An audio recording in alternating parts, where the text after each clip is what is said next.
નમસ્કાર, આકાશવાણી અમદાવાદ વડોદરા પ્રાદેશિક સમાચાર રિદ્ધિ ઉંધાડ વાંચે છે. સૌપ્રથમ મુખ્ય સમાચાર. મુખ્યમંત્રી ભૂપેન્દ્ર પટેલ આજે અમદાવાદના સાયન્સ સિટી ખાતે મેગા બ્રાહ્મણ બિઝનેસ મીટની ચોથી આવૃત્તિનું ઉદ્ઘાટન કરશે. રાજ્યભરમાં હર્ષોલ્લાસ અને ભક્તિભાવપૂર્વક ધૂળેટીના પર્વની ઉજવણી કરાઈ. આજે 15 માર્ચે વિશ્વ ગ્રાહક અધિકાર દિવસની ઉજવણી કરાશે. ભરૂચ જિલ્લાના અહેમદનગરના તળાવમાં 3 બાળકો ડૂબી જતા એકનું મોત. રાજ્યમાં આગામી 2 દિવસ મહત્તમ તાપમાનમાં 2 થી 3 ડિગ્રીનો ઘટાડો થવાની હવામાન વિભાગની આગાહી. સમાચાર વિગતવાર. મુખ્યમંત્રી ભૂપેન્દ્ર પટેલ આજે અમદાવાદના સાયન્સ સિટીમાં મેગા બ્રાહ્મણ બિઝનેસ મીટની ચોથી આવૃત્તિનું ઉદ્ઘાટન કરશે. કેન્દ્રીય મંત્રી CR પાટીલ પણ કાર્યક્રમમાં ઉપસ્થિત રહેશે. 17 માર્ચ સુધી યોજાનારી સમિટમાં અંદાજે 2 લાખ લોકો ઉપસ્થિત રહેવાની શક્યતા છે.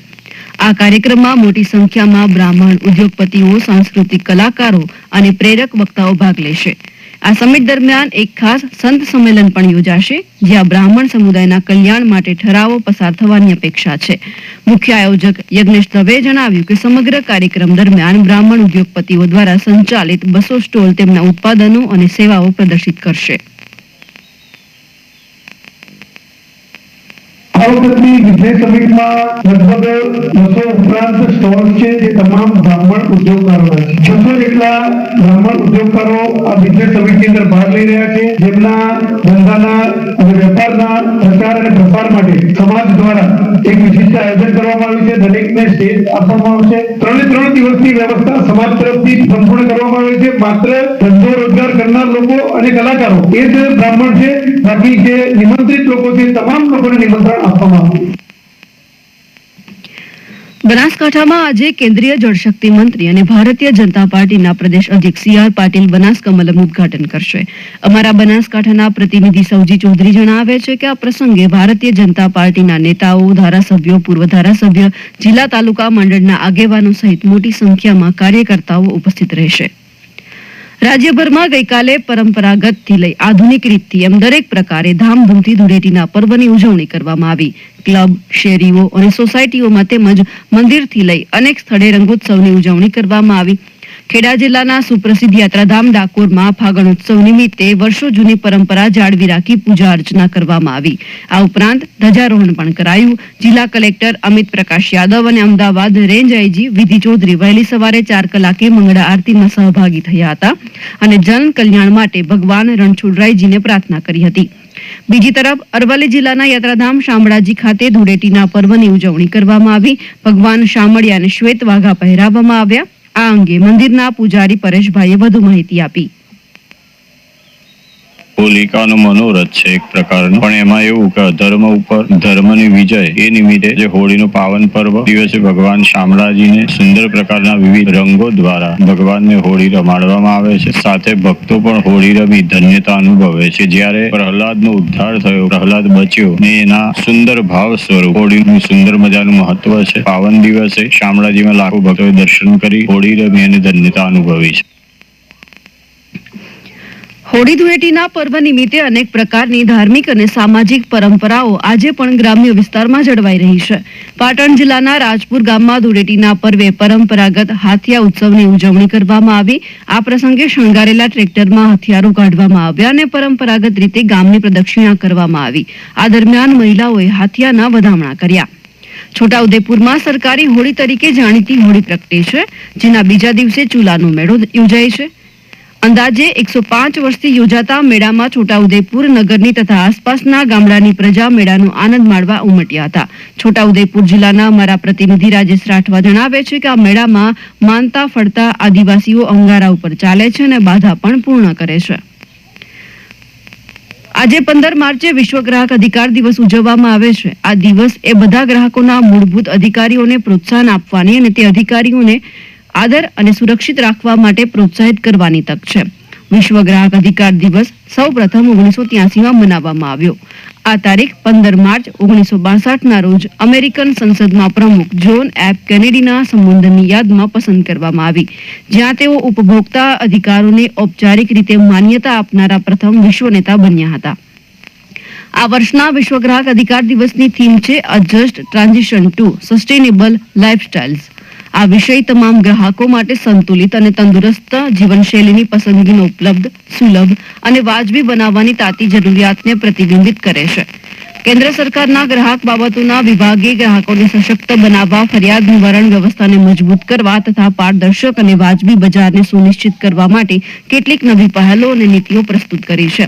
વર્ષ 2024માં મુખ્ય વિકાસમાં ઈ-કોમર્સ નિયમોમાં સુધારો, ડિજિટલ ગ્રાહક સુરક્ષા, ઉત્પાદન સલામતી ધોરણો અને ટકાઉ વપરાશની પહેલનો સમાવેશ થાય છે. આ સમાચાર આપ આકાશવાણીના અમદાવાદ વડોદરા કેન્દ્ર પરથી સાંભળી રહ્યા છો. આ સમાચાર આપ અમારી YouTube channel AIR news Gujarat પર પણ સાંભળી શકો છો. વધુ સમાચાર માટે આપ અમારી વેબસાઇટ newsone.gov.in/gujarati અને અમારા એક્સ હેન્ડલ AIR_news_ ને ફોલો કરશો. ભરૂચ જિલ્લાના નંદેલાવ અને રહાડપુર વચ્ચે આવેલા અહેમદનગર પાસેના તળાવમાં 3 બાળકો ડૂબી જતા એકનું મોત થયું છે. માછલી પકડવા જતા 3 બાળકો ડૂબ્યા હતા, જેમાં એકને બચાવી લેવામાં આવ્યો, જ્યારે એકનો મૃતદેહ મળી આવ્યો હતો અને અન્ય એકની શોધખોળ હજુ ચાલી રહી છે. રાજ્યભરમાં આગામી 2 દિવસ મહત્તમ તાપમાનમાં 2 થી 3 ડિગ્રીનો ઘટાડો થવાની આગાહી છે. આ દરમિયાન સૌરાષ્ટ્ર અને કચ્છના કેટલાક વિસ્તારમાં અતિશય ગરમીનું મોજું ફરી વળવાની એટલે કે હીટવેવની શક્યતા છે. ત્યારબાદના દિવસોમાં તાપમાનમાં કોઈ ફેરફાર નહીં જોવા મળે. કેન્દ્ર શાસિત પ્રદેશ દીવ ખાતેથી CISF દ્વારા સુરક્ષિત તટ સમૃદ્ધ ભારતના સંદેશ સાથે 125 લોકોની સાયકલ રેલીનું પ્રસ્થાન કરવામાં આવ્યું. આ સાયકલ રેલી ગુજરાત, દમણ, મહારાષ્ટ્ર, કર્ણાટક, કેરળ થઈને આગામી 1 એપ્રિલે કન્યાકુમારી પહોંચશે. આ યાત્રાનો મુખ્ય ઉદ્દેશ્ય તટીય વિસ્તાર પર ચાલી રહેલ ગેરકાયદે કામગીરીને અટકાવી અને લોકોને સુરક્ષા આપવાનો છે. આ અંગે CISFના અધિકારી VS પરિહારે વધુ માહિતી આપી. इसका उद्देश्य है जो कोस्टल एरियाज में हमारी पॉपुलेशन है उनको कोस्ट रिलेटेड क्राइम्स जिसमें smuggling, drugs, trafficking, terrorist activities इसके बारे में अवगत कराना और इसी क्रम में हमें ईस्ट कोस्ट, वेस्ट कोस्ट दोनों साइड में हमारी साइकिल रैली चल रही है. हमारी इस रैली का आदर्श वाक्य है सुरक्षित तट समृद्ध भारत. સાબરકાંઠામાં ગુજરાત કોમન એન્ટ્રન્સ ટેસ્ટ ગુજકેટની પરીક્ષા સ્વચ્છ અને શાંત વાતાવરણમાં યોજાય તે હેતુથી પરીક્ષા કેન્દ્ર પર ભારતીય નાગરિક સુરક્ષા સંહિતા અન્વયે જિલ્લા મેજિસ્ટ્રેટ લલિત નારાયણ સિંહ સાધુએ પ્રતિબંધિત હુકમો ફરમાવ્યા છે.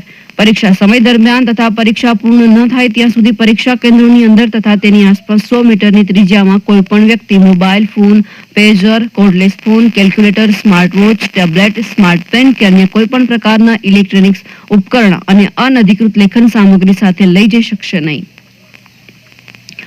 રાજકોટના જસદણમાં સરકારી તાલુકા પુસ્તકાલય ખાતે પાણી પુરવઠા મંત્રી કુંવરજી બાવળિયાની ઉપસ્થિતિમાં સ્પર્ધાત્મક પરીક્ષા માર્ગદર્શન સેમિનાર યોજાયો.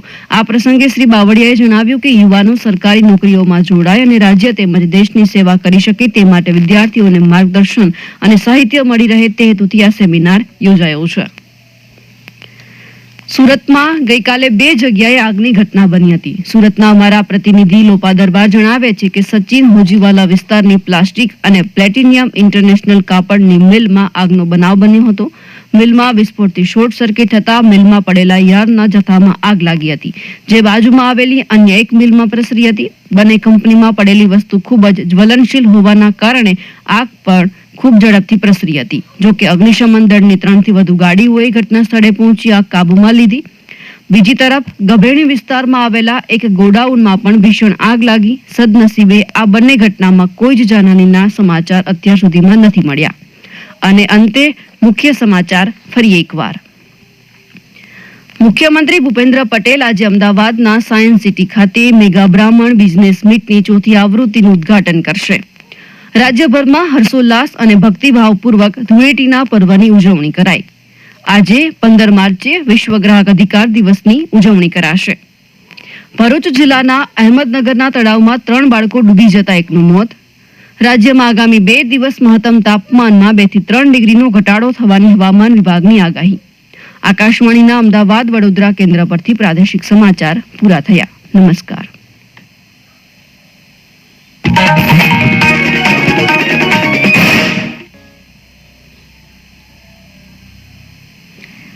FM બેન્ડ 102.2 મેગાહર્ટ્ઝ પર આકાશવાણીના ગોધરા કેન્દ્રની પ્રસારણ સાંભળી રહ્યા છે.